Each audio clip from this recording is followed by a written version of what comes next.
Estás escuchando Radio Primavera Sound, proudly presented by Cupra. Isabel Quigley, de The Spectator, dijo: la película más enferma y sórdida que he visto jamás.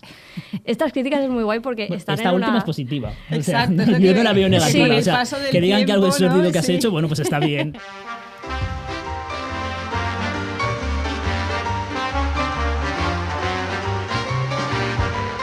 Mi perdición, un podcast de Filmin y Radio Primavera Sound, con Álvaro Augusto y Elodie Mellado.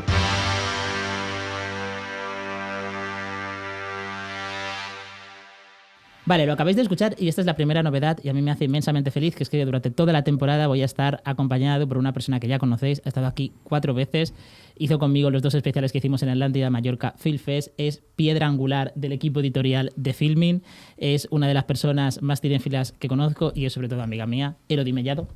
Hola, pues con mucha ilusión, la verdad. A ver, ayúdame a explicar un poco de qué va a ir esta temporada. Pues esta temporada va a tener más coherencia en el sentido de que todos los capítulos van a versar un poco sobre lo mismo.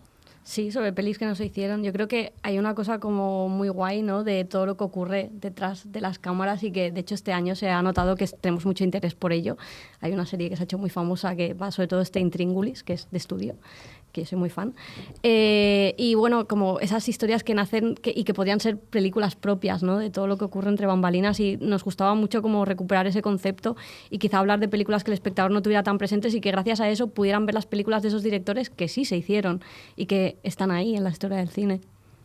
De hecho, yo recuerdo que cuando a Rodrigo Cortés le dieron el premio Feroz, creo que era por El amor en su lugar, al recoger el premio dijo: estadísticamente es más probable que una película no exista, que no se haga.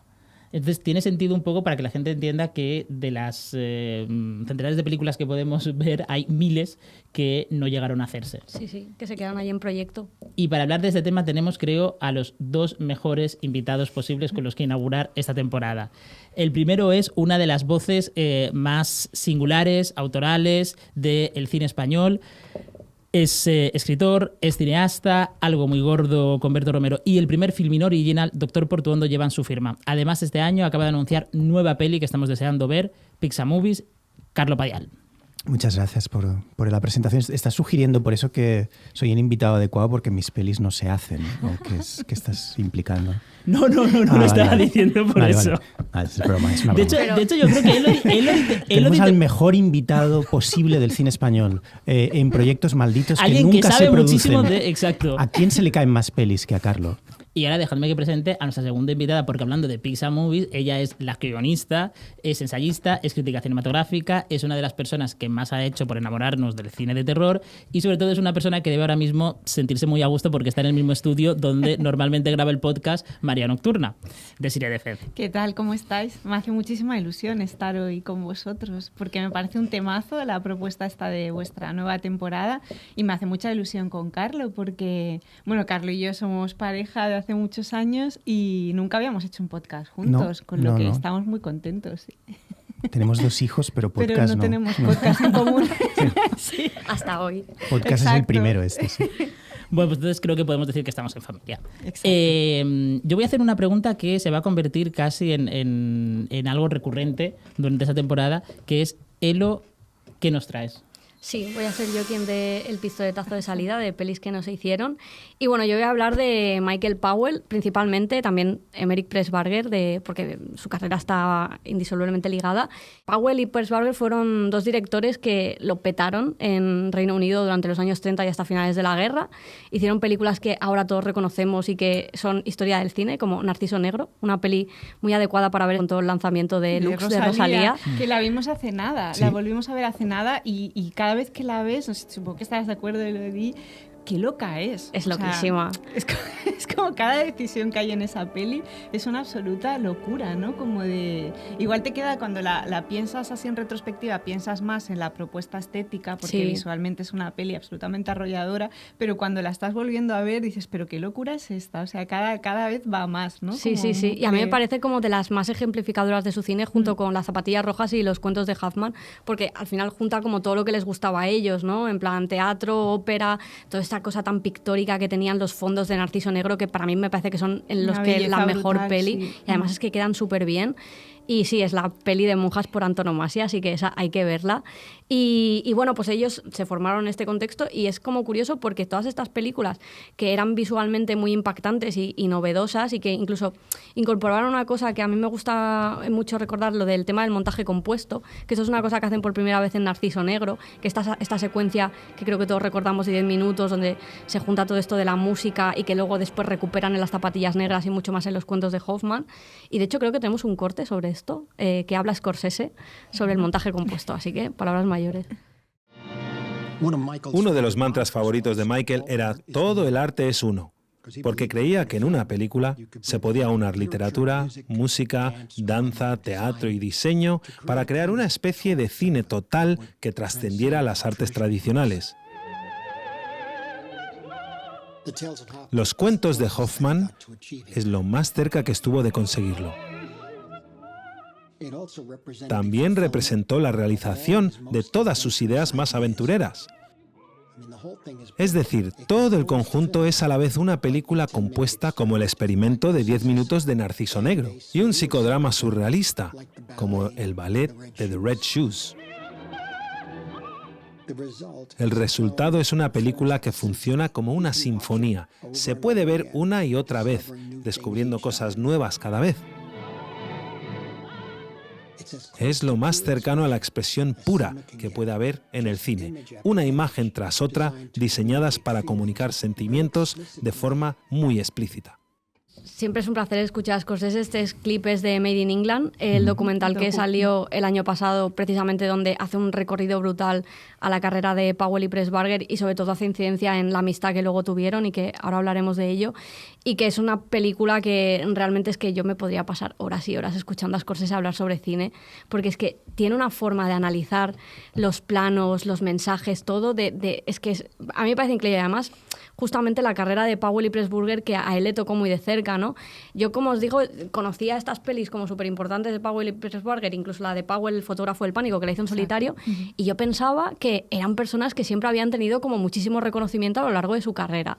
Y de repente veo el documental de Scorsese y descubro que no, que de hecho cuando acabó la guerra y poco después en los 50, su cine, aparte de porque era muy fastuoso y costaba mucho dinero, además ellos durante toda su vida hicieron cine dentro del sistema de estudios de la RANC, que era la gran compañía de cine británico que en aquel momento que producía Hitchcock y todos los grandes autores, ¿no? Y consiguieron esa libertad creativa para hacer eso. Y luego, claro, entró otra corriente en el cine británico que fueron los kitchen sink dramas. De repente ya todo ese formalismo de Powell y Pressburger quedó pasado de moda y lo que se llevaba era el realismo, ¿no? Y en esa etapa que les costó muchísimo levantar proyectos. Además, esto luego ya lo miraremos con el caso de la peli que no pudieron hacer, pero la RANC, después de Las zapatillas rojas, que vieron que iba a ser una peli que no iba a ser nada rentable, les dieron de lado, se fueron con Alexander Korda, también salió mal, luego intentaron volver a la RANC, pero es que nunca levantaron su carrera a partir de ahí. Aquí hay una cosa curiosa porque si tú ves una película que creo que hicieron en el 49 que se llamaba The Small Black Room, es una película que es profundamente realista. O sea, todo ese estilo artificioso, operístico, frívolo de Powell y Pressburger de pronto desaparece. Era un poco como el creo que Scorsese dice, lo hicieron para demostrarle a los críticos que ellos también podían hacer un cine realista y tal. O sea, que esta idea de cuando llega el cine realista ellos desaparecen no es porque no se pudieran adaptar, es porque no quisieron adaptarse, es porque no era su estilo y no les apetecía.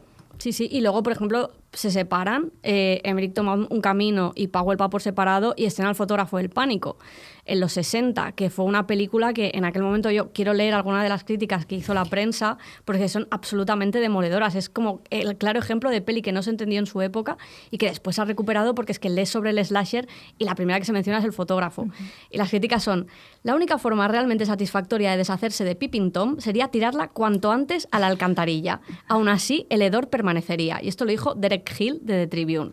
Y después Isabel Quigley de The Spectator dijo: la película más enferma y sórdida que he visto jamás. Estas críticas es muy guay porque están esta en última una... es positiva. Exacto. O sea, yo no la veo negativa. Sí, o sea, que digan que algo es sórdido que has hecho, bueno, pues está bien. Totalmente. Si esa es tu intención. Y es muy divertido porque estas críticas están en una página que se llama powellpressburger.org, que debe ser como de los inicios de Internet, en plan es HTML puro, texto Claro, y alguna texto puro imagen, ahí, claro. pero tienen recopilada la mayor información que hay sobre Powell y Pressburger y tiene un apartado de críticas y es muy curioso porque ponen las críticas de la época película. Y luego a los críticos les preguntan años después, en los 90, cuando la peli ya sí que es cierto que se ha retomado, se ha revalorizado, en plan, si cambiarían su crítica. Me hace mucha gracia porque algunos dicen, bueno, quizás la analizaría de otra forma, pero sigo pensando lo mismo. Claro, sí, sí. Y bueno, es muy curioso, ¿no? En plan, Powell aquí desaparece y de los 60 a los 70 le cuesta muchísimo levantar proyectos, hacer alguna peliculita en Australia, pero bueno, ahí se queda, como que parece como que su carrera va a acabar. Hasta que llega Scorsese, justamente el que le escuchábamos ahora, y recupera como su carrera, ¿no? Porque esto es como súper curioso, yo lo descubrí en el docu. Scorsese de pequeño siempre veía películas en su casa en el televisor porque tenía asma y como no podía estar como con los otros niños, esto lo cuenta él. ¿Y qué pasaban en la tele yankee en aquel momento? Pelis británicas, porque se ve que las distribuidoras norteamericanas no querían vender los derechos de las películas yankees a la tele. Entonces solo se veía... tenían británicas. Exacto. Claro. ¿Y qué llegaba al cine de Powell y Pressburger? Y es como súper bonito porque además él las veía en blanco y negro. Ni siquiera las veía en color, las veía cortadas.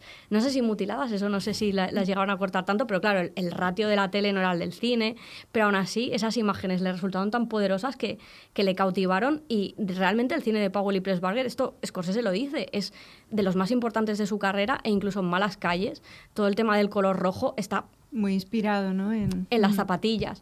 Entonces, esto es como muy curioso porque, claro, Scorsese, incluso los directores de su generación, Brian De Palma, Francis Ford Coppola, eran como... habían ido mucho al cine de Powell y Pressburger, pero es como que no había información sobre ellos. En aquel momento entiendo que tampoco sin internet era como difícil hacer estas conexiones. A veces se hablaba de ellos en revistas de cine, pero era como en plan desaparición total, no se sabe nada de estos autores. Entonces Scorsese en una fiesta conoce a un productor británico que le dice que él sabe dónde vive Powell y que vive como en una especie de casa de campo, ya absolutamente aislado, que ya no hace cine y que está ahí. Y entonces organizan una visita, quedada. ¿no? Que a mí he de decir que como fan absoluta del cine de Powell y Pressburger y también de Scorsese, me habría encantado estar en la mesa de al lado para ver como qué se contaban. Y, pero bueno, no en la de al lado, en la mesa. No, yo quiero escucharles. En plan, yo ahí, en plan, como comiendo, pero escuchándoles. Porque está muy guay como lo describe Scorsese y tenemos el clip que sale en el documental. Pero por supuesto quise conocerle y quedamos para tomar algo. Así que de repente allí estaba yo, hablando con Michael Powell, que estaba asombrado de que alguien quisiera hablar de sus películas con él. No tenía ni idea de que su trabajo había sido una inspiración para mí, para Brian De Palma y Coppola y para tantos otros de la nueva generación. Por supuesto habló rápido y estaba con muchas ganas y emocionado. Le estaba bombardeando a preguntas y no dijo mucho. Michael no dijo mucho. Era muy reservado, muy callado en sus respuestas. Y esto me hace mucha gracia porque luego Powell lo describe de una manera completamente distinta, ¿no? Dice, más tarde describía a Scorsese como un fanático pálido con ojos que arden y barba perfectamente recortada. Pero también es verdad que ese encuentro también dijo que le hizo que la sangre le volviera a correr por las venas porque de repente un director que estaba empezando a emerger en Hollywood, Scorsese en aquel momento aún no había dirigido Taxi Driver, había dirigido Alicia ya no vive aquí, Malas calles, con lo cual aún no es el director que conocemos ahora, pero sí estaba en ese camino, ¿no? Y sobre todo de decirle que él y su cine habían inspirado a toda una nueva generación que después conformaría el nuevo Hollywood. Sí, yo vi el documental hace unas semanas y es curioso porque bueno, primero el documental es extraordinario para quien lo pueda ver. Creo que está en Prime, ¿no? No, está en Filmin. Está en Filmin, vale, Sí, vale. qué casualidad.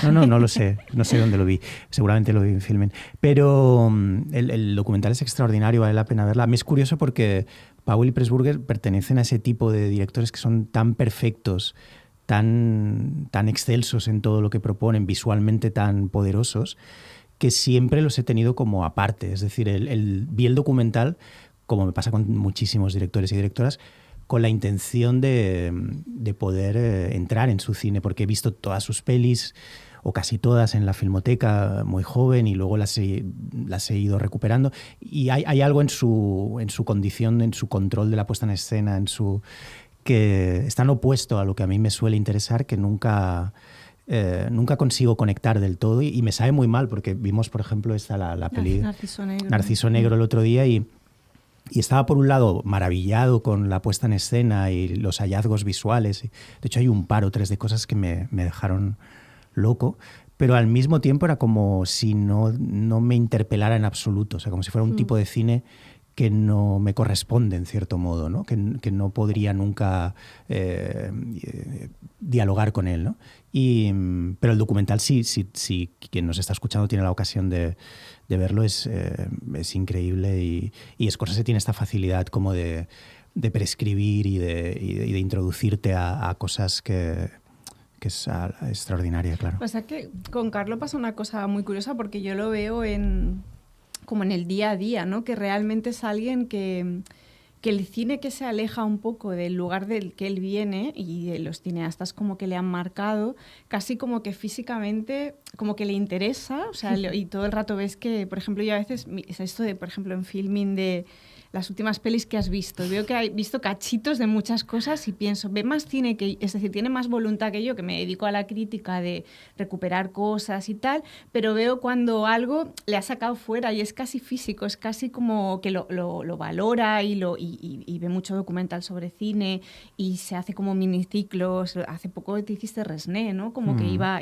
viendo sí. como... Pero es algo como superior a él, como si de alguna forma físicamente le expulsara, aunque tuviera la capacidad de valorarlo, porque su escuela es distinta. Es muy curioso eso. Sí, yo vengo como... Lo que a mí me hizo, por ejemplo, querer hacer cine era casi algo imperfecto, casi algo que falla. O sea, yo era un cinéfilo loco. Desde los 16 vivía ahí como en la filmoteca, 16, 17, 18, y estaba siempre ahí. Pero la primera peli como que me interpela a querer hacer cine es yo creo, ¿cómo se llama? El contrato o El encargo del cazador de Joaquim Jordà. Y la siguiente es Fraude de Wells. Son como películas extrañas, son películas que hibridan documental con primera persona. Entonces todos estos cineastas tan perfectos, tan prodigiosos, me pasa también con Wes Anderson, me pasa en general con todos aquellos que tienen un extraordinario control sobre la puesta en escena, parece que no va conmigo, ¿no? Y de ahí que tenga tanta creencia y eso haga que sea, creo, un buen invitado para este programa de hoy, con todos esos cineastas más conflictivos que se les caen las películas y tal, porque hay un gran grado ahí de comprensión en ese tipo de cine o que no llega a producirse o que no es posible, ¿no? A mí me pasa un poco similar a ti, es decir, cuando yo veo, por ejemplo, Narciso Negro o Las zapatillas rojas, es verdad que me deslumbra visualmente, pero no me interpela emocionalmente. De hecho, las que más me interpelan emocionalmente son las películas en blanco y negro de Powell y Pressburger, que son menos, no sé cómo decirlo, menos esteticistas, menos fantasiosas. O sea, me encanta The Small Black Room, que es completamente realista, que es la que comentábamos hace nada, y me encanta, por ejemplo, Sé a dónde voy, que me parece casi de lo mejor de Powell y Pressburger, que es una comedia bastante sencillita, donde no hay tanto fuego artificial, por así decirlo. Y que, por cierto, el otro día leía una entrevista de Paul Thomas Anderson a raíz de la promoción que está haciendo de Una batalla tras otra, y citaba a Sé a dónde voy como una de las películas que más le habían influenciado en su carrera. Es decir, que Powell y Pressburger, a pesar de todo, sigue teniendo bastante influencia a día de hoy. Sí, de hecho ahí es Michael Scorsese quien ha hecho el mayor trabajo de redescubrimiento de su cine, porque al final ellos se encuentran, pero continúan una relación que duró hasta la muerte de Powell, porque al final Powell incluso se casó con la montadora de Scorsese, Thelma, que nunca me sale bien el apellido pronunciarlo. Creo que ni Scorsese le sale bien cuando se dirige a ella, o sea, es impronunciable. Bueno, Thelma Schoonmaker, ¿no? No sé si se pronuncia así. Yo siempre lo he dicho así, pero bueno, no sé, también igual. Es que son apellidos difíciles. Y claro, o sea, pasaron toda su vida en contacto. De hecho, hasta incluso Powell llegó a adquirir un poco la función de mentor. Y para mí la cosa más loca, que acabó trabajando en American Zootropy, justo al final ya del estudio, cuando ya Coppola había hecho Corazonada y estaban prácticamente en quiebra, y él estaba ahí de director artístico residente, dándole consejos a cineastas nuevos, dando su opinión sobre guiones, y sobre todo con la esperanza de poder hacer esta última película que nunca llegó, porque le pasó algo que le pasa a muchos directores, que quizá precisamente por no querer renunciar a este hiperformalismo, a esta forma de hacer cine, no consiguieron financiación de los estudios. Claro. O sea, el mundo había cambiado, ya era todo muy diferente, y le pasó también a Wells, de hecho, que intentó imbricarse en el nuevo Hollywood y no lo consiguió. Sí, de hecho, Wells, que creo que hablaremos ahora, eso lo hablaba con un amigo artista que es extraordinario, Guillén Zazpe, un artista vasco, y le expresaba como Wells quizás sea mi cineasta favorito, o uno de ellos seguro, uno de mis 3 favoritos, y esa pena de que en realidad casi nunca más solo pudo hacer bajo sus condiciones Kane y todas las demás, Magnificent Ambersons, todas están ya afectadas de algún tipo de problema o están hechas a trozos. Y él me apuntaba una cosa que era muy brillante, que era como, bueno, esa es su filmografía, esa es su manera de hacer cine. Es decir, no tiene sentido la queja, quiero decir. Cuando haces cine no tiene demasiado sentido. Lo que sea que hagas es lo que haces. Y si solo has podido hacer 2 pelis, solo has podido hacer 2 pelis. No por eso hay ningún problema en realidad. Es difícil vivir con ello. Claro. Y es difícil vivir con el hecho de, como le pasó a Wells, de tener que rodar a salto de mata durante décadas y décadas, o de ser estigmatizado como un cineasta un poco díscolo. Pero ese es su cine. Y cuando lo aceptas y regresas a él, entiendes que es parte de su mérito también o de lo que lo hace atractivo, ¿no? Total, y esas lecturas podemos hacerlo cuando ya su carrera está acabada, ¿no? O sea, fallece esta persona y esto es lo que ha sido su carrera. Y realmente nos habla mucho de esos directores. Por ejemplo, hay un documental de la BBC sobre Powell y Pressburger y sobre todo con el tema de Scorsese, que hay un momento que Thelma dice, Martin Scorsese es un director que sabe adaptarse a este juego de los estudios, que sabe a lo mejor hacer una peli para él y otra peli para el estudio y tocar las teclas que funcionan para que no le dejen en paz y pueda hacer su cine. Hubo directores que no supieron adaptarse a esto y al final sufrieron. Por ejemplo, en el documental sobre Orson Welles, sobre el viento, al otro lado del viento, la de Me amarán cuando esté muerto, que allí comenta que John Huston sí fue un director que supo hacer eso. En plan, hizo Annie para los estudios o películas así más comerciales y luego hacía las suyas.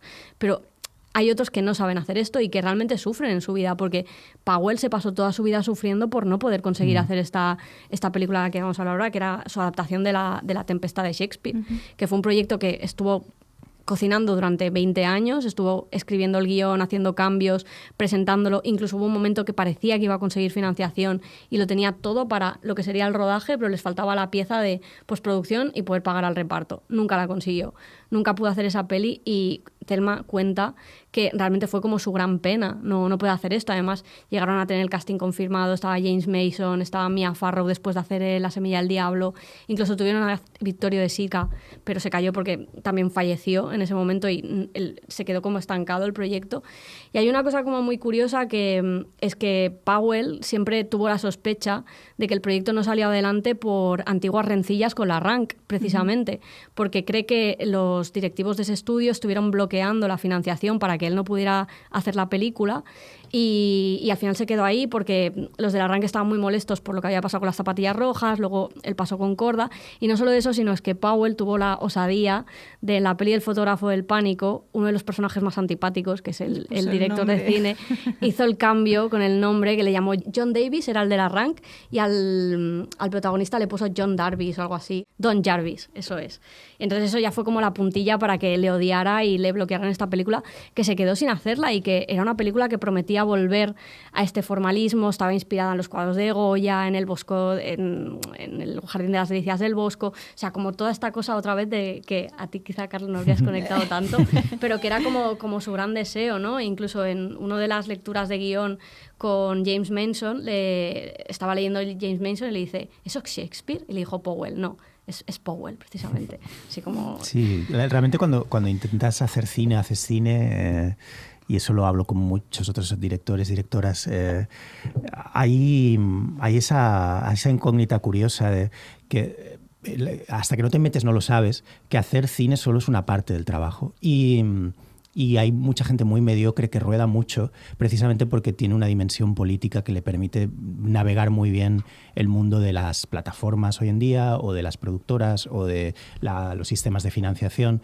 Y hay gente que simplemente no sabe o que no quiere. Y entonces a veces desde fuera, unos simplemente como aficionados no entendemos por qué alguien muy brillante no rueda más. Y a veces es porque simplemente hace cine, pero no tiene activado o no tiene desarrollada la capacidad para, por ejemplo, ser un relaciones públicas de ti mismo, que es una cosa que prácticamente cualquier escritor, escritora o director, directora necesita, especialmente en 2025, ¿no? Y hay mucha gente que simplemente no lo tiene. y cuando los conoces lo ves y entonces entiendes por qué no ruedan más y puede que fuera el caso suyo, ¿no? No lo sé. Sí, de hecho en algunas entrevistas se menciona eso, como en plan de esto de reuniones con directivos y que el tío se enfadaba y Claro. como que no tenían esas reuniones formales americanas de todo ha salido bien, no sabía manejarse en el sistema de estudios y ese es el caso y no rodó la película, de hecho se quedó allí en una idea y fue como la gran tristeza de su vida, no rodar La Tempestad. También tiene mucho que ver con el temperamento de ellos. O sea, Wells era una persona con un temperamento Un carácter ahí arrollador también. bastante, sí. claro, no sé si Sí. virulento sería como quedarse corto. Y en el caso de Powell también, ¿no? Es decir, estos caracteres tan explosivos a veces dificulta un poco, pues precisamente el poder adquirir esa categoría de relaciones Sí, públicas. y luego propuestas muy monolíticas también, es decir, como hay gente, o sea, Wells es Wells, quiero decir, hasta cuando intenta hacer algún tipo de encargo hay una especie como de barroquismo y de personalidad que toma el control de lo que sea que haga, ¿no? Y en cambio hay gente como Scorsese que es más sibilina y por eso tiene una filmografía prodigiosa y abundante, mientras que otros con el mismo talento pues quizás solo tienen eso, menos películas. Luego hay una cosa que, bueno, me voy un poco del tema, pero no, que es como una variable que también yo creo que os irá saliendo en todos estos episodios del podcast en torno a este concepto, que es algo que Carlo y yo hemos vivido muy de cerca por proyectos nuestros, pero también por proyectos de amigos, que es la película que pudo haber sido y no fue, pero sí que se hizo. Es decir, cuando tú conoces a alguien que tiene un proyecto que es súper personal y en el que creen a muerte y que tú crees a muerte con ellos porque te lo cuentan y crees que es una buena idea, pero la peli se pierde en ese proceso de financiación y de reuniones y de encontrar la manera de armarla. Y en el momento en el que se consigue la financiación, igual han pasado 10 años y el momento vital de esas personas que en un momento dado tuvieron una idea que era muy buena idea realmente, de golpe ha desaparecido, ¿no? Y entonces es una pena porque asistes a la muerte en directo de una peli que sí que se ha hecho al final, pero que no tiene nada que ver con la peli tal y como se concibió, ni a nivel de energía, porque a veces pasa que esas personas conciben la peli con 25 años y la ruedan con 40.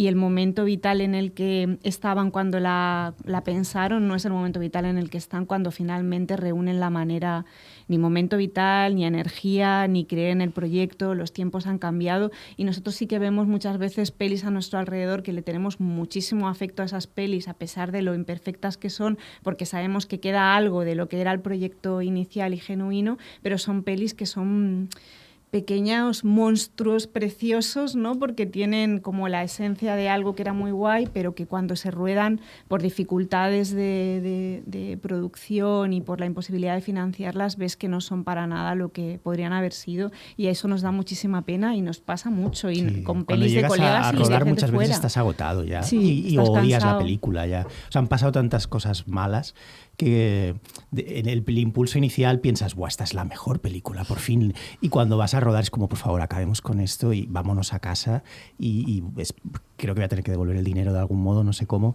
Y es un ciclo natural porque es tan difícil levantar cualquier cosa, es tan increíblemente difícil. Desiree siempre dice con muy buen criterio, cuando yo razono esto, me dice, ya, pero como críticos, por ejemplo, nosotros solo vemos la película. Resultado, es la peli final. Y yo todo el claro, rato lo único que puedo pensar es, ¡buah, qué difícil es todo! Y siempre hay un plus de valorar las películas en positivo porque sabes lo difícil que es haberla levantado, ¿no? Y llegas agotado o como dice Desiree, la película ya no te comunica a ti, es decir, la escribiste desde un lugar en el que ya no estás, entonces has hecho todo el viaje de intentar financiarla y y cuando llegas al otro lado dices, vale, ahora ya esta peli que estás dirigiendo la peli de otro, sí, ¿no? como bueno, esto en realidad ya no lo quiero hacer, era como, Claro. joder, la quería hacer antes, ahora vaya marrón, ¿no? O también puede pasar que es parecido y tiene relación y conecta mucho con Wells, que la película sea un trozo de la película, que es un poco el caso del Otro lado del viento, por ejemplo, y de tantas otras pelis de Wells, del Quijote y de tantas otras.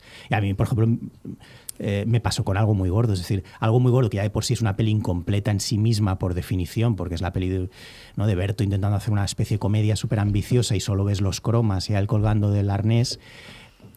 Solo es un trozo de la peli que yo quería hacer. Solo pude rodar la mitad de semanas que podía rodar. Pero claro, cuando me quejaba, la gente me decía, hombre, no te vas a quejar. no tiene ningún sentido que te quejes de que la peli está incompleta habiendo intentado hacer esta peli, tío. O sea, es que ya la peli es incompleta, idiota. O sea, es como, a ver, ¿qué querías? ¿No? O sea, ya era una peli incompleta. Ya, pero era más completa que esta. Era un poco ridículo todo, ¿no? Quejarte de una película así, ¿no?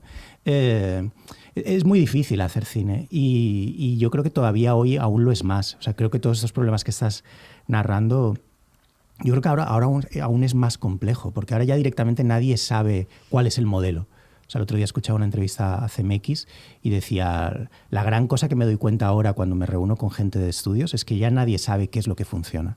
Y eso es nuevo, no nos había pasado nunca. Qué fuerte. Pero mira, aún así, volviendo a Scorsese, a mí me parece increíble que ha sido un director que ha sabido adaptarse a todo tipo de cosas, porque precisamente Scorsese es una de las personas que más se ha aprovechado del tema de las plataformas.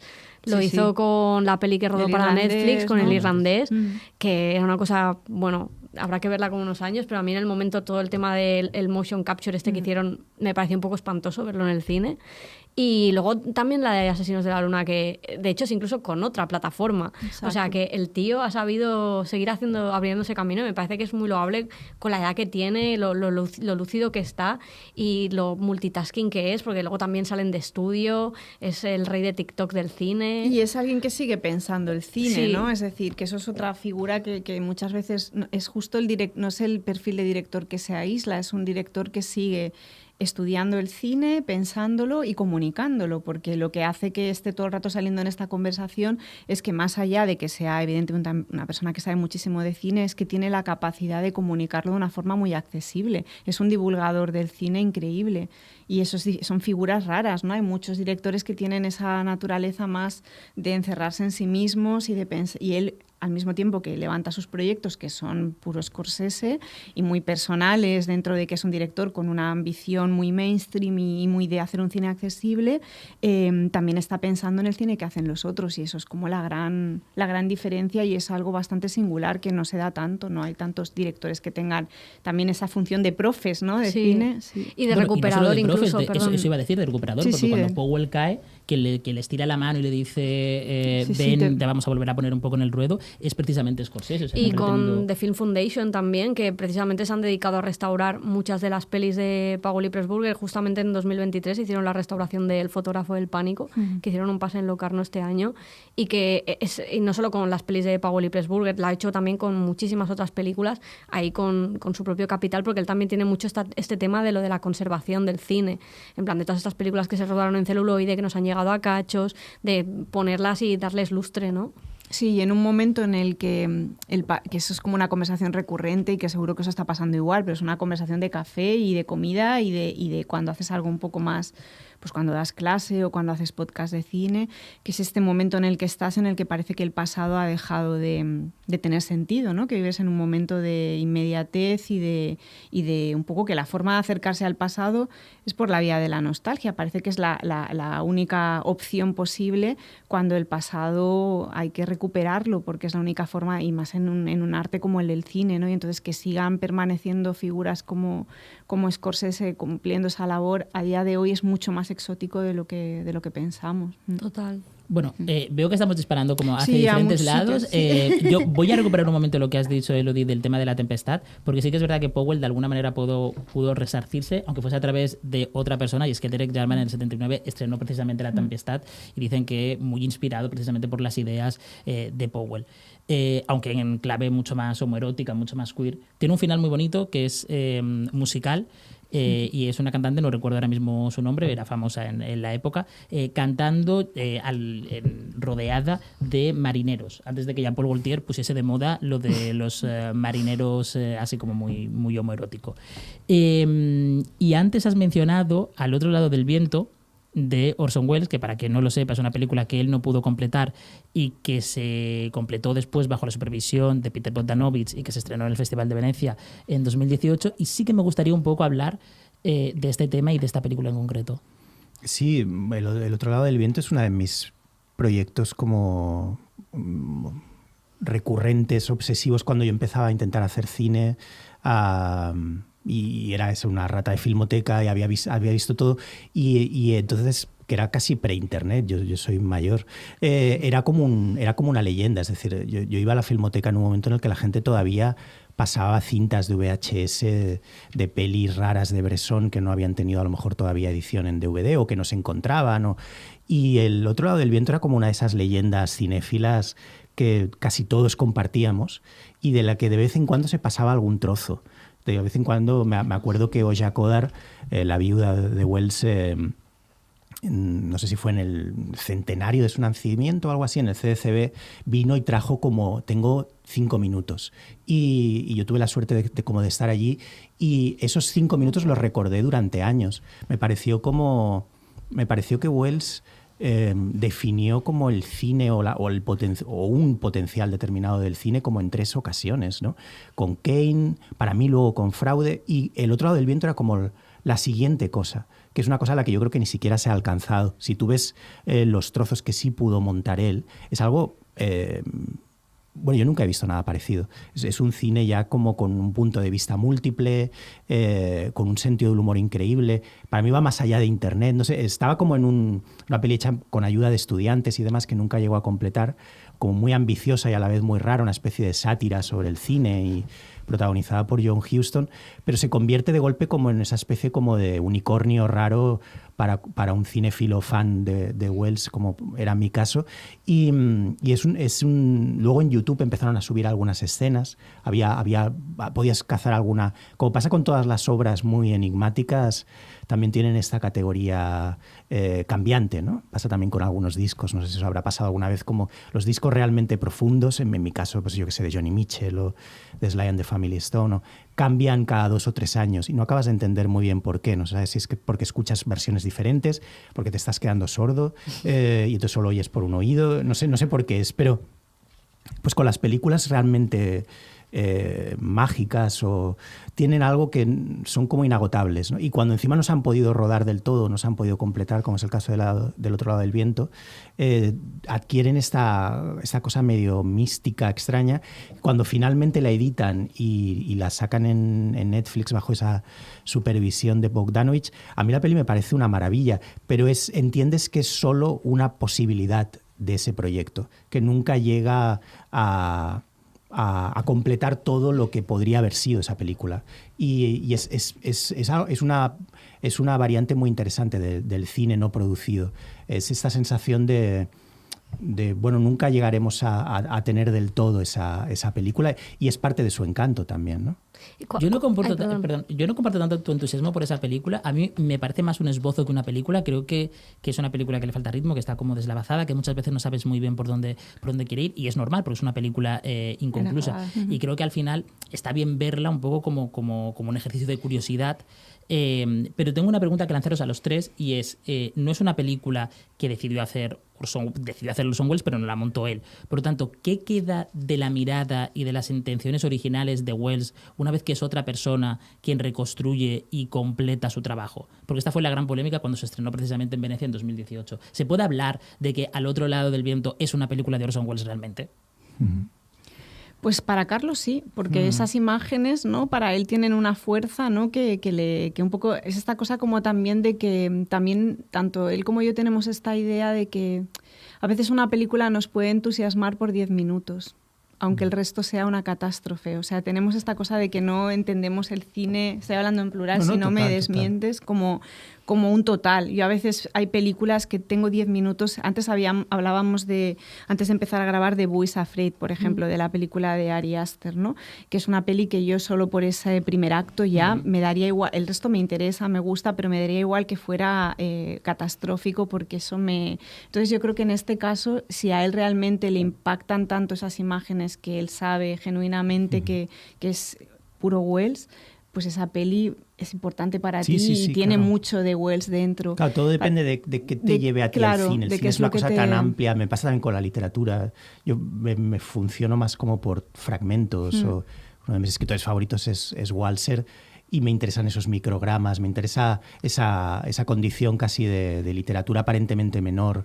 Y en el caso de Welles, a mí lo que me parece es que creo que era alguien que estaba siempre por delante de los demás y nadie le ha llegado a alcanzar. Es decir, se dice mucho como que los hallazgos de Kane pues, son fundacionales para entender el cine americano posterior, y desde luego lo son, Pero si tú ves Kane, en realidad la mayoría de cosas no se han alcanzado. Y si ves Fraude, puedes prefigurar el lenguaje publicitario, por ejemplo, que le interesaba mucho la televisión e incluso Internet, pero nadie ha alcanzado ese grado de excelencia. Entonces, lo que ya te plantea en El otro lado del viento es como una especie de... Muy probablemente es el cine que acabará viniendo cuando colapsen las plataformas, y es mi premonición puramente intuitiva y artística. Es un cine aparentemente en el que hay algo que falla, y precisamente eso es lo interesante. A mí mucho del cine que me interesa está montado en base a un artefacto, ¿no?, equivocado, aparentemente. Y eso, por ejemplo, lo detecto también en el cine de Cassavetes, que está montado en base a esa especie de catarsis interpretativa de sus actores. Y cuando la primera vez que ves una peli de Cassavetes piensas, esto está mal, hay algo que no puede ser, no puedes montar una película en base a esto que parece un ensayo. Pero eso es lo que potencia el cine hacia adelante, en mi caso. En cambio, el parámetro normal de un cinéfilo es buscar una especie de perfección formal o de ejecución, o la ejecución de una historia. A mí tiende a desinteresarme eso, ¿no? Y algunas de mis pelis favoritas, como dice Desiree, me las pongo para ver los 10 primeros minutos. Por ejemplo, para Pizza Movies, nuestra peli nueva, una de las inspiraciones es Putney Swope, de Robert Downey Sr., y he visto, 50, 60 veces los primeros 10 minutos. Tiene una escena inicial, que es una reunión en una agencia de publicidad. No es que no me interese toda la película, pero me basta eso. Eso es equivalente a una filmografía para mí, casi. Yo, volviendo a lo de Orson Welles, ¿cuáles son las partes que él montó realmente de la peli? Porque, hay trozos, claro, hay muchos trozos para intentar conseguir financiación hubo varios artículos como muy detallados que salieron, que estaban muy bien, de los cuales yo he olvidado la mayoría, porque tengo 2 hijos y me he volado la cabeza, pero que detallaban muy bien el rigor con el que se había hecho. Y Welles, a su manera desorganizada, intentó conseguir el dinero para poder producir el resto de la película montando trozos, y si los buscáis en YouTube están. Hay como 4 o 5, hay una secuencia, un par medio eróticas, hay otras que es la típica de Houston entrando en una sala en la que hay mucha gente, hay como una con un coche. O sea, hay varios trozos de la película que te marcan lo que intentaba hacer, que es algo muy, muy vanguardista, es muy extraño, ¿no? Yo no he visto a nadie más haciendo eso. Y un poco respondiendo así en concreto a la pregunta que hacías, yo creo que en estos casos, o sea, ante la posibilidad de ver algo inédito o que se ha podido ver en condiciones muy extrañas, ¿no? Lo que comentabas de que se habían podido ver fragmentos en el pasado y tal, si sabes que son de un director que te entusiasma, creo que hay que ver lo positivo, es decir, no ponerse con él, pero lo ha montado otro, igual la peli no... Vale, sí, pero ahí queda algo de esencia de alguien a quien admiras y que conoces su filmografía, y yo creo que hay que estas cosas hay que recibirlas en positivo, ¿no? Como no desde la desconfianza de ¿por qué tocan ese material cuando esto no sabemos lo que hubiera querido hacer? Pero creo que la posibilidad de acceder a esas imágenes, aunque no sean formuladas al 100% como probablemente las hubiera pensado el autor, creo que la posibilidad de ver eso ya es como algo que hay que abrazar, yo creo. No claro, sé. Y además es que lo está haciendo Peter Bogdanovich, exacto, que formó parte del rodaje, conocedor al máximo, claro. Que fue íntimo amigo que de Welles. Claro, sí, estaba harto de que le robara los cigarros. Sí. Claro, y que tenían esta relación que en realidad yo creo que era como muy tormentosa, y que en la peli se ve, porque en el personaje que precisamente interpreta John Huston y él, esta tensión entre ellos, entre mentor y alumno, está súper presente en la peli, aunque Welles renegara y decía que no eso no iba con él. Welles le tenía mucha tirria porque era una especie de niño prodigio al que era un poco lo que le estabas hablando de Scorsese y Powell, pero en otra dinámica bastante más tóxica, porque Welles vivía en casa de Bogdanovich, pero todo el rato perdonándole la vida y castigándole, ¿no? No, es que iba a decir que Peter Bogdanovich es la única persona a la que Orson Welles nunca insultó en vida. Mira. O sea, porque insultó a casi todo Hollywood. De hecho, hay un libro maravilloso editado por Peter Biskin que se llama Mis almuerzos con Orson Welles, que son conversaciones entre Orson Welles y... John Langton. No, Henry Jaglom. Eso que es en los últimos años de vida de Welles.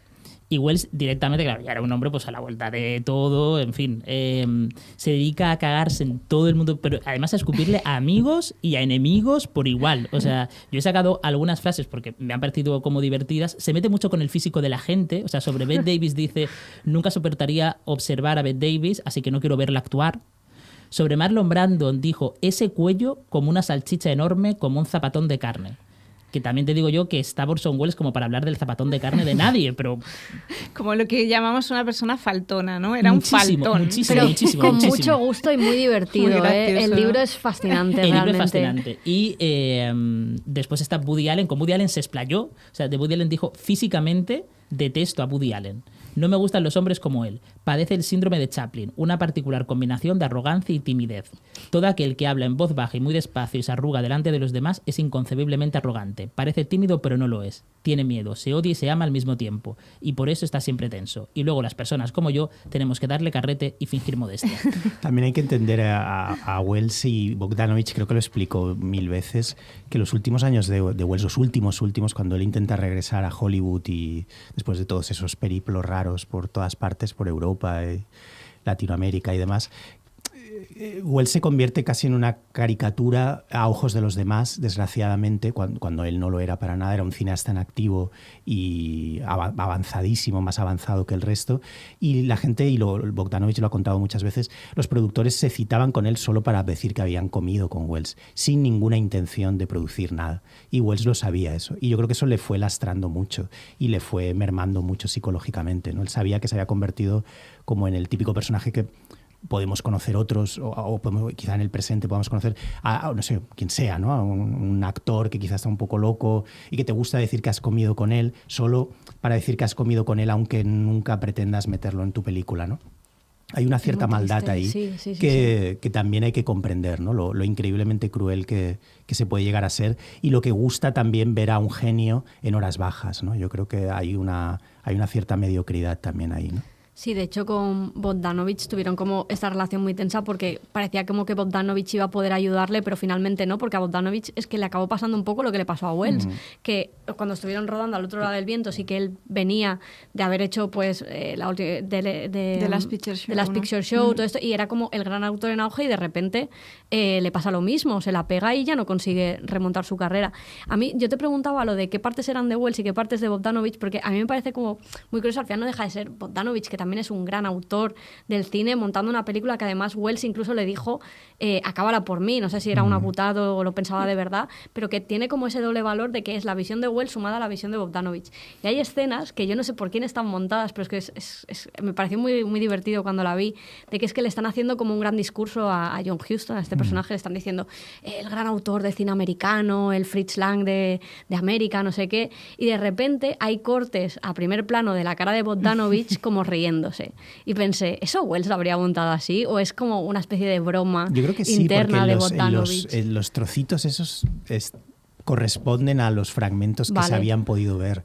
Y que son muy brillantes y son muy interesantes. Sí, bueno, es ese tipo de... Al final también hay una cosa que estaba pensando mientras hablabais de todo esto, y eso con Berto Romero lo hablábamos cuando preparábamos Algo muy gordo, que es una película sobre la imposibilidad de completar una película. Es una película que estás viendo que es el making of de una película, quizá que no acabas nunca de entender. De hecho, esa peli cuando se envió a festivales sí.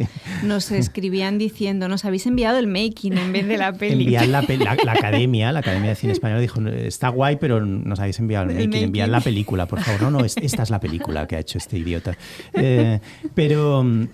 No, que hay una cosa interesante en estas películas inacabadas, malditas, anunciadas pero nunca rodadas, que es el caso también de alguna otra de la que podemos hablar, que es que en realidad existen. Quiero decir, da igual que existan 6 versiones, da igual, es como cuando escuchas un disco de jazz, de estos como que hay 20 versiones, ¿no? De Miles Davis, yo qué sé, ¿no? De A Kind of Blue, ¿no? Y te pone toma 7, toma 8. Bueno, todo es parte del disco, ¿no? Claro.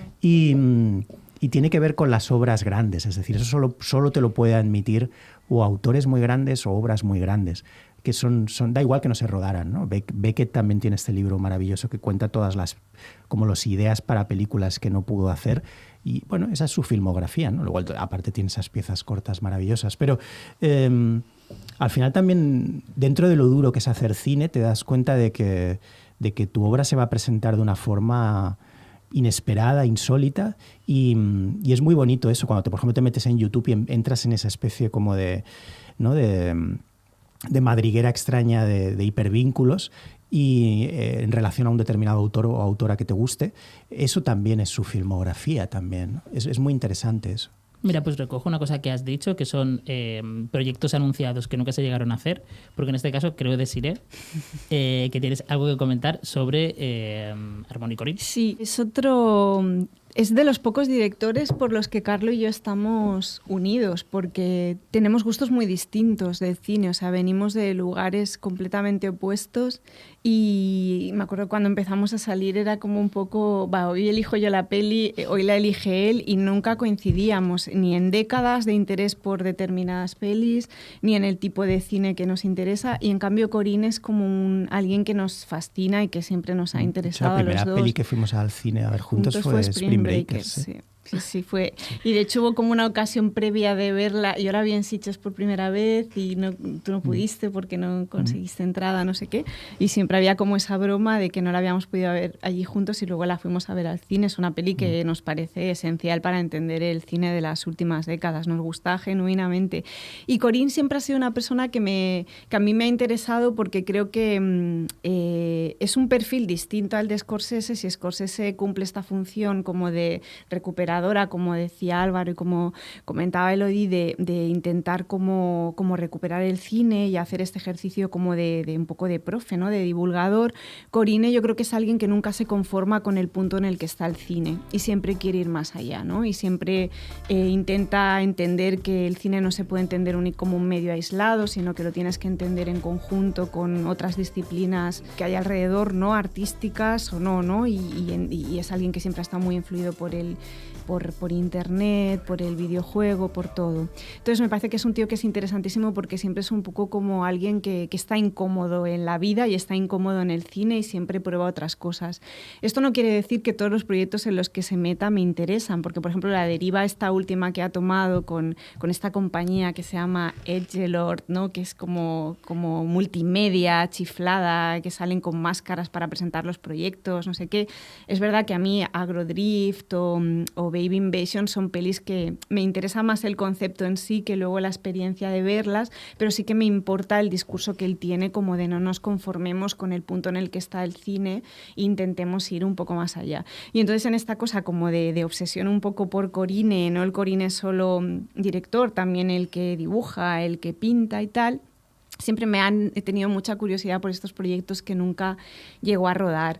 Hay como rumor, porque él, sobre todo en años concretos de su vida, ha tenido un perfil muy de persona muy mentirosa, y algo que él siempre ha contado, ¿no? Que él ha mentido mucho sobre su vida, ha mentido mucho sobre los proyectos en los que estaba, y nunca acabas de saber cuáles son reales o no, pero sí que hay algunos que sí que son como de los que hay más información sobre proyectos que quiso hacer y no hizo. Uno es muy famoso, que cuando nosotros éramos jóvenes pues que nos impresionó mucho, porque era como, que es un proyecto que se iba a llamar Fight Hard, ¿no? Creo que era, que es que yo creo que ese proyecto debe ser de cuando él ha hecho Gummo y Julien Donkey Boy, que quería rodar en la calle peleándose con gente, y entonces era él pegándose con gente, y la única premisa llegó a rodar, sí. Y lo enseñó en privado también, como en eventos, fiestas privadas y tal, enseñó cosas. Y entonces el disparador era que el primer golpe nunca lo iba a dar él, con lo que era como provocar una situación que acabara en...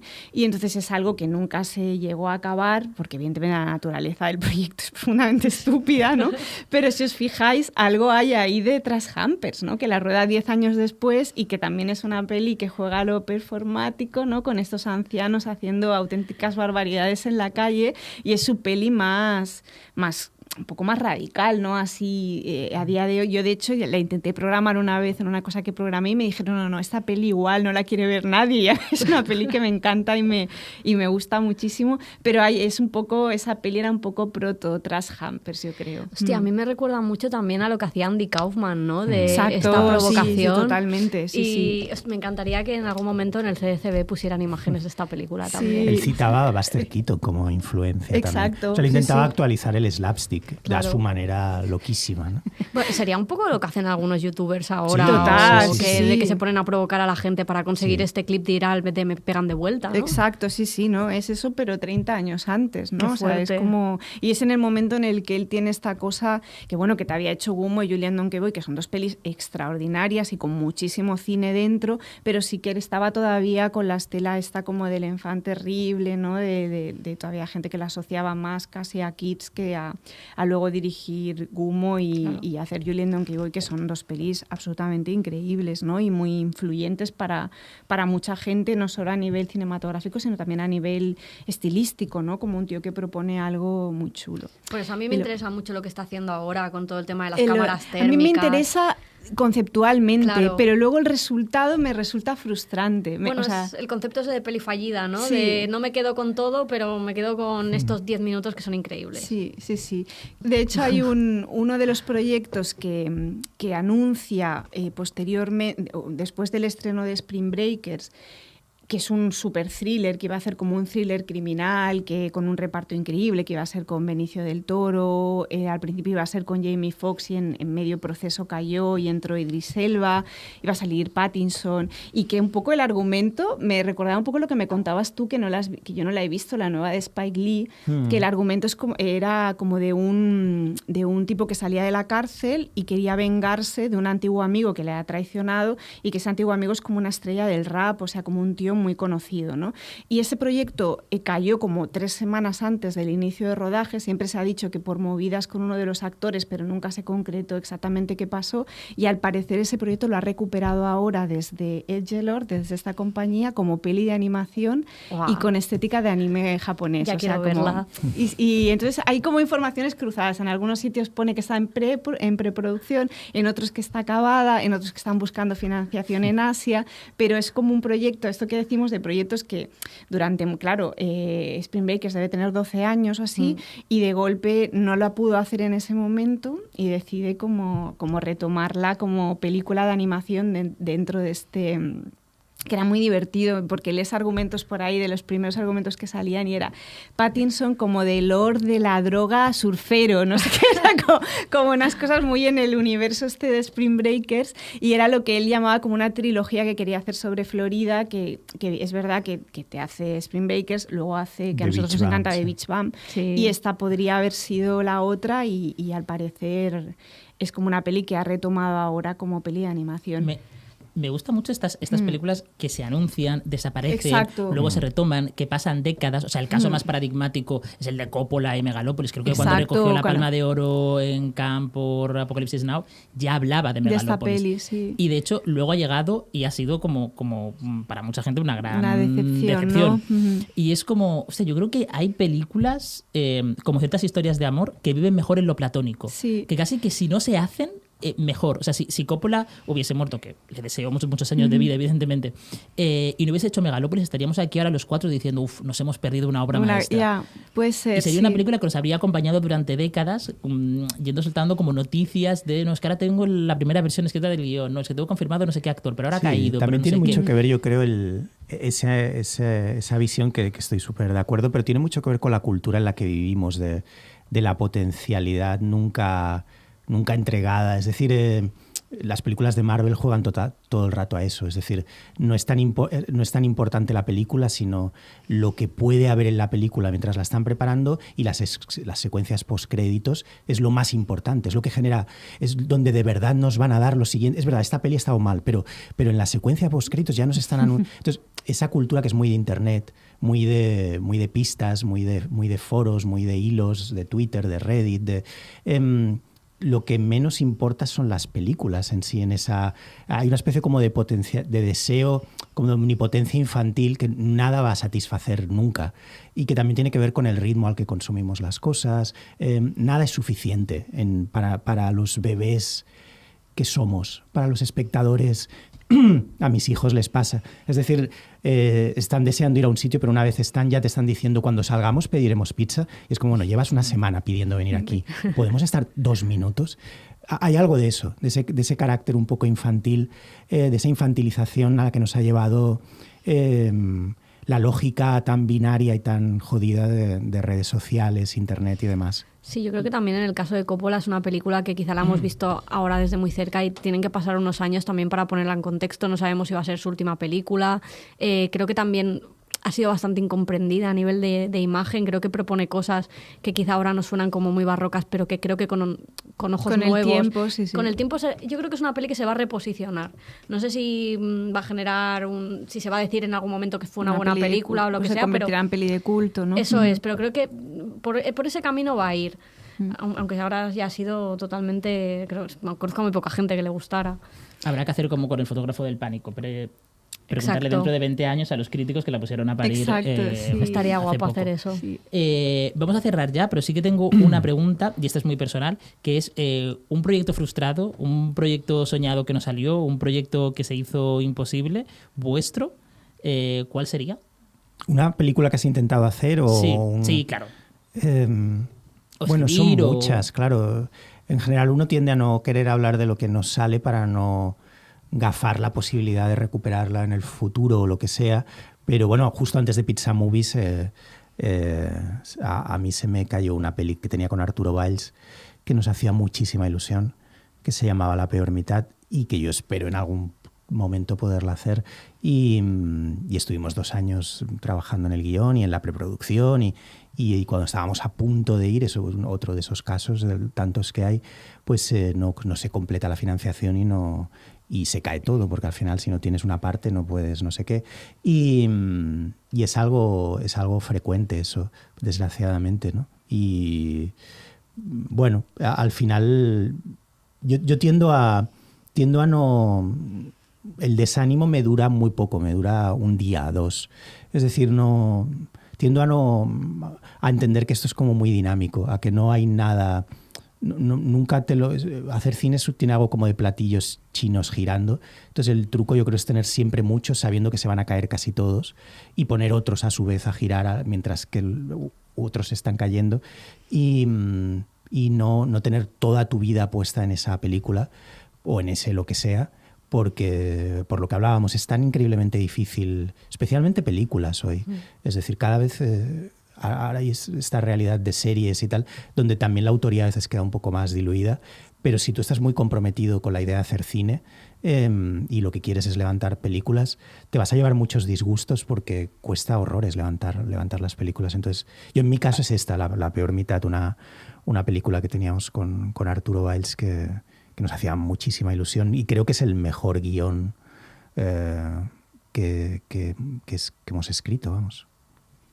Y yo pues cuando hice el ensayo Reina del Grito fue un libro como que se opcionó muy rápido para hacer la adaptación y nunca se llegó a hacer. Sigue por ahí opcionado, pero nunca se ha llegado. Y yo no sé, ahora igual esto que decimos, ¿te apetecería ahora? Pues igual ya como Reina del Grito tuvo una extensión que fue un podcast que se llamaba Reinas del Grito, que eran conversaciones con artistas, con mujeres de distintas disciplinas sobre el miedo.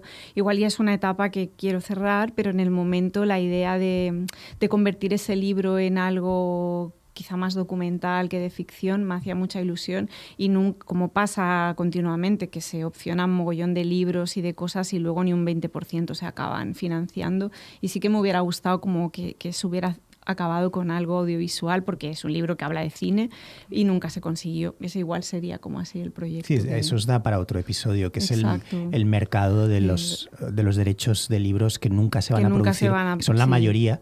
Pero cuando te encuentras con un amigo escritor o escritora, a todo el mundo le han comprado los derechos del libro. Sí. Y con la primera vez que te pasa piensas, wow, ya está todo hecho. Y te lo encuentras un año más tarde y te dicen, no sé qué ha pasado, el productor no responde. Y es lo normal. Ahora hay como una especie de boom así. Sí, la vorágine del mercado obliga a que todo esté en marcha todo el rato, pese a que sabes que la mayoría de cosas que se van a activar nunca van a suceder. Pero la única forma de mantener el cacharro ardiendo que va a toda hostia por la autopista es no parar nunca. En el momento en el que pares, el coche explota. Entonces no puede parar. Entonces la forma de que no pares es irle echando paletadas de proyectos y los libros son muy golosos en ese sentido. Y muchos se anuncian, o sea, sí. miras y mucha gente lo anuncia como muy a bombo. Yo cuando veo que alguien anuncia, ¡ay, me han comprado, qué noticia más! Es como, bueno, esto solo... espérate, porque desde el anuncio de la opción de un libro hasta todo lo que puede pasar hasta que se haga o no, bueno, pueden pasar tantas cosas. Sí. Pues ahora sí creo que llevamos más de una hora, o sea que solo me queda agradeceros que este podcast sí haya sido posible y sí que exista gracias a vosotros, así que Carlo, Desiree y por supuesto a la persona que me va a acompañar también en el siguiente episodio, que es Elodie Mellado. Muchas gracias a vosotros. Muchas gracias.